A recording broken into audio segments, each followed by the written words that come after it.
আজ থেকে প্রায় 540 বছর পূর্বে যিনি ব্রজের ব্রজেন্দ্র নন্দন, যিনি যশোমতী মায়ের আদরের দুলাল, যিনি নন্দের নন্দন, সেই দাপরের শ্রীকৃষ্ণ কলিযুগে কলির পাপাচারী ব্যভিচারী আমাদের মতো অনাচারী জীব সকলকে উদ্ধার করার লাগি গোলক বৃন্দাবন ত্যাগ করে মানুষের সাজে মানুষের বেশে উদয় হলে নদিয়া নবদ্বীপ মাঝে। কোথায় এলেন আমরা একটু পদাবলীর মাধ্যমে শ্রবণ করে নেব। ওগো নবদ্বীপ নামে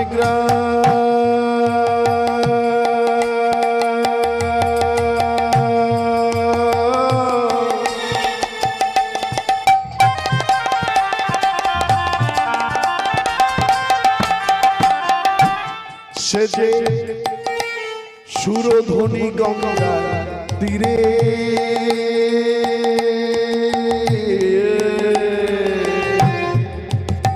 ওগো নবদ্বীপ নামে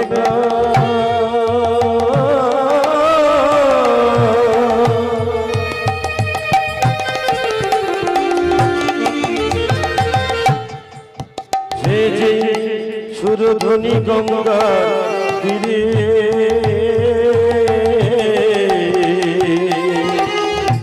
নবদ্বীপ নামে গ্রাম। আর সেই নবদ্বীপ গ্রামটি আপনারা যারা নদিয়া নবদ্বীপে গেছেন আপনারা জানেন নদিয়া নবদ্বীপ গ্রামটি সুরধ্বনি গঙ্গার তীরে অবস্থান করছে। তাই তো এক পাশে দাঁড়িয়ে বৈষ্ণবগণ পদ রচনা করে দিলেন ওগো নবদ্বীপ নামে গ্রাম।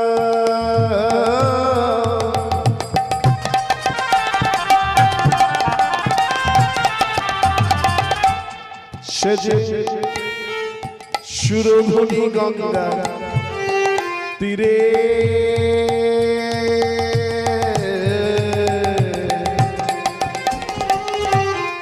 নবদ্বীপ নামে গ্রাম, সুরধ্বনি গঙ্গার তীরে জগন্নাথ মিশ্র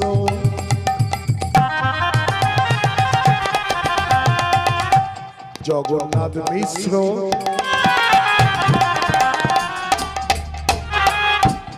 নামে ব্রহ্ম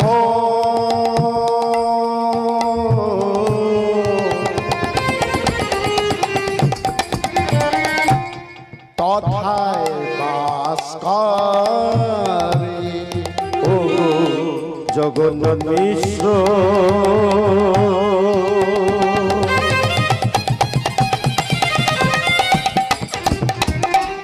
নামে ব্রহ্ম তথায় বাস করে। জগন্নাথ মিশ্র ছিলেন ব্রাহ্মণ। কেমন ব্রাহ্মণ? বর্তমান দিনে আমরা যে ব্রাহ্মণ যাদেরকে লক্ষ্য করি, না না তেমন ব্রাহ্মণ নয়।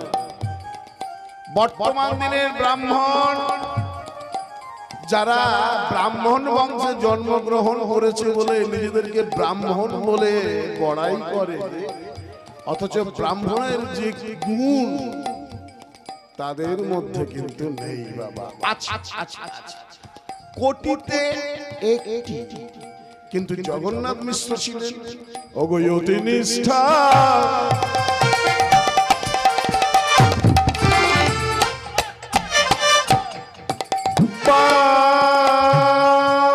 তিনি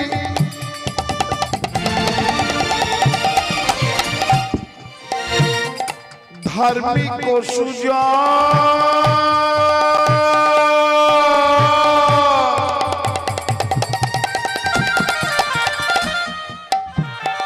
অতি নিষ্ঠাবান ব্রাহ্মণ।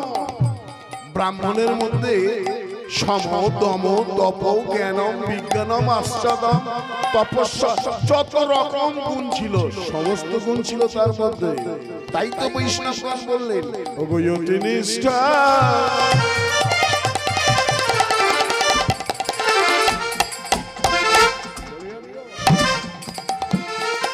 বান তিনি।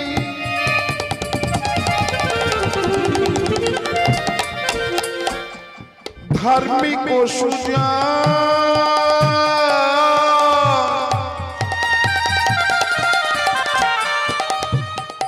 শচী দেবী নামে পত্নী।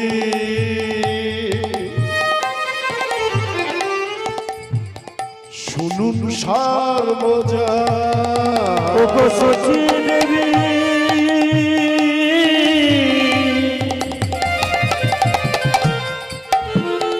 নামে পত্নী,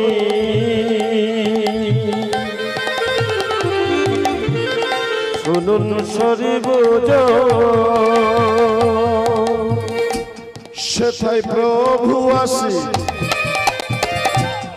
জন্ম নিল। প্রভু আসি জন্ম নিল, সেথায় প্রভু আসি জন্ম নিল। সেথায় প্রভু আসি জন্ম নিল। যিনি ব্রজের ব্রজেন্দ্র নন্দন, যিনি নন্দের নন্দন শ্রীকৃষ্ণ, দাপরের শ্রীকৃষ্ণ, তিনি আমাদের মতো মানবকে উদ্ধার করার লাগে গোলক বৃন্দাবন পরিত্যাগ করে এসে জন্ম নিলেন জগন্নাথ বিশ্বের গৃহে শচী গর্ভ সিন্ধু মাঝ। এই ভারত ভূমি ধন্য হলো, জন্ম নিল। এই বাংলার মাটি ধন্য হলো, প্রভু আসি জন্ম নিল। প্রভু আসি জন্ম ভারত ভূমি ধন্য হলো। একবার সবাই মিলে হরি বলো। প্রভু আসি জন্ম নিল, সবাই মিলে হরি বলো। প্রভু আসি জন্ম নিল, প্রভু আসি জন্ম নিল। শচী দেবী নামে পত্নী, তথায় বাসি করে ওগো শচী দেবী মনে পত্নী, তথায় বাসি করে। নাম হলো নিমাই। কেউ কেউ বললো যে না, ওর নাম নিমাই আমরা রাখবো না, ওর নাম থাক গোরা। গোবিন্দের গো, রাধারানীর রা, দুয়ে মিলে মিশে একাকার হয়ে গেল গোরা। কেউ কেউ আবার বললেন এই ছেলে এই বিশ্বের ভার বহন করবে, তাই এর নাম রাখা হলো বিশ্বম্ভর। আবার অনেকে বললেন না না, শচীমার প্রসব গৃহ ওই নিম গাছের তলায় ছিল, ওর নাম থাক নিমাই।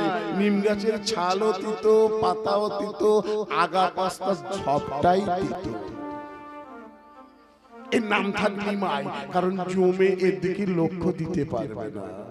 আমরা নাম নিয়ে বিতর্কে যাব না, কারণ নাম যাইবারে হোক না কেন, তার কর্মটাকে দেখতে হবে। আমরা শখ করে ছেলের নাম রেখেছি রাজা।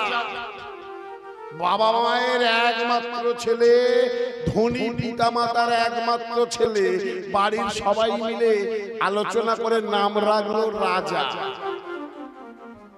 আর রাজা কি করলো, সেই ধনী পরিবারের ছেলে জুয়া মদ তাসে সব হেরে গিয়ে হয়ে গেল ভিখারি।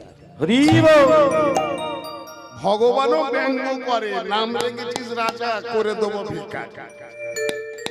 ছোটবেলায় বাবা মা মারা গেছে, পিতা মাতা মারা গেছে, দাদাদের কাছে পাড়ার মানুষদের কাছে লাথি খেয়ে খেয়ে মানুষ, তাই সবাই মিলে নাম রেখেছে কাঙাল।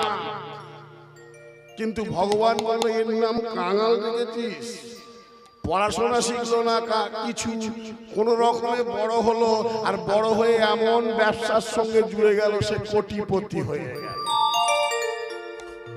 তাই নাম নিয়ে আমরা কোনো বিতর্কের মধ্যে যাব না। জন্ম হোক যথাতথা যথাতথা,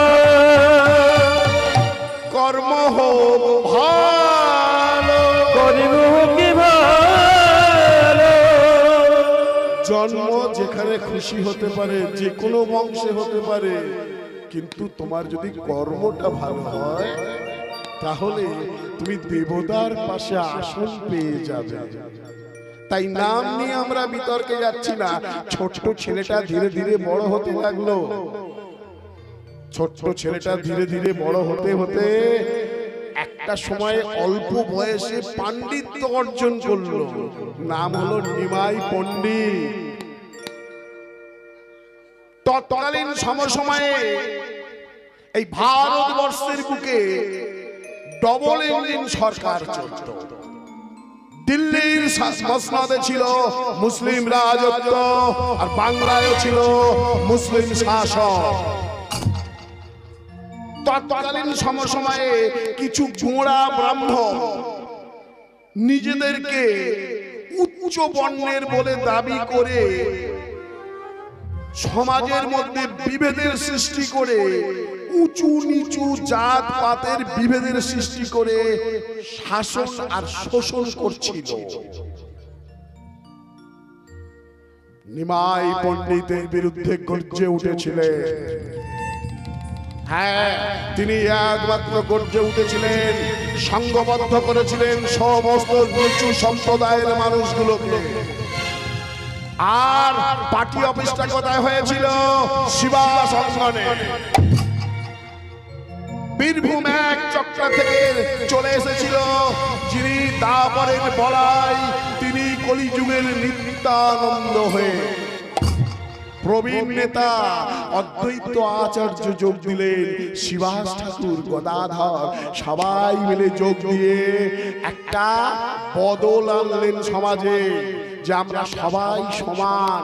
এসো আমরা হিন্দু মুসলিম খ্রিস্টান ভেদাভেদ না করে, পারসিক জৈন ভেদাভেদ না করে সবাই মিলে নিজের উদ্ধারের জন্য ভগবানের নাম করি। আজ নদী আর নবদ্বীপের মাঝে পথে নেমে গেলেন। নেমে গিয়ে কি বলছে জানেন? আজ সবাই মিলে বলতে লাগলেন, কি বলতে লাগলেন? আমাদের উদ্ধারের জন্য হরিনাম দিলেন। লহরে লহরে লও লও কিশোরী তাই যাকে আয়, লহরে লহরে লহলো কিশোরীকে তাই ডাকে আয়। লহরে লহরে লও লও কিশোরী উলুধ্বনি যাকে আয়। লহরে লহরে লহলো কিশোরীকে তাই ডাকে আয়। নাও নাও, তোমরা এই কিশোরীর প্রেম, এই মহানাম, যা সত্য ত্রেতা দাপরে কোনো কালেই কেউ পাইনি, শুধু তোমাদের জন্যই আনলাম। তোমরা নাম নাও। তাই সবাই মিলে আজ আমরা এই নাম নেব। লহরে লহরে লও লও কিশোরী তাই ডাকে আয়। লহরে লহরে লহলো কিশোরীকে তাই ডাকে আয়। নিতাই ডাকে, নিতাই ডাকে, নিতাই ডাকে আয় আমাদের।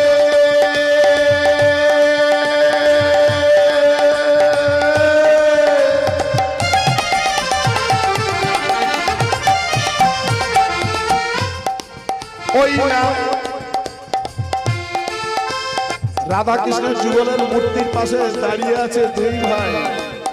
একদিকে নিত্যানন্দ মহাপ্রভু, আর একদিকে দেখুন শ্রীকৃষ্ণ চৈতন্য মহাপ্রভু। দুজনে না হলে তো সেটিংটা হয় না। ত্রেতাতে রাম লক্ষ্মণ, তারপরে কৃষ্ণ বলরাম, আর বলল কলিযুগে আমরা দুজনেই থাকবো, আমি নিত্যানন্দ, তুমি শ্রীকৃষ্ণ চৈতন্য। নিতাই ডাকে, ওই নিতাই ডাকে।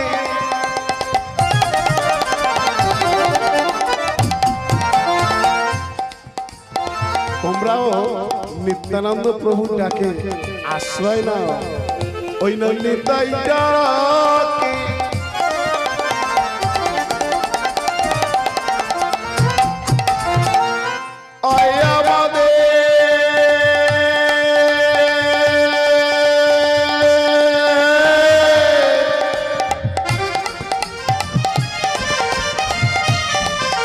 ওই রঘু ডাকে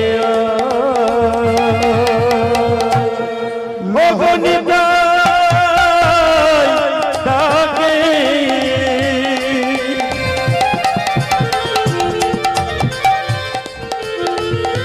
আয়মরে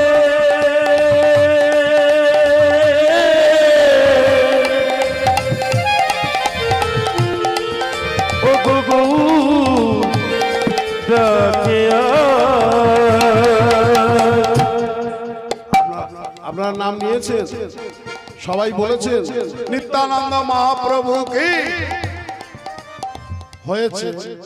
তবে ধীরে ধীরে যে হারে ভক্তের আগমন ঘটেছে, আমার তো মনে হয় সামনে 3-4 জন ছাড়া আর কেউ নেই।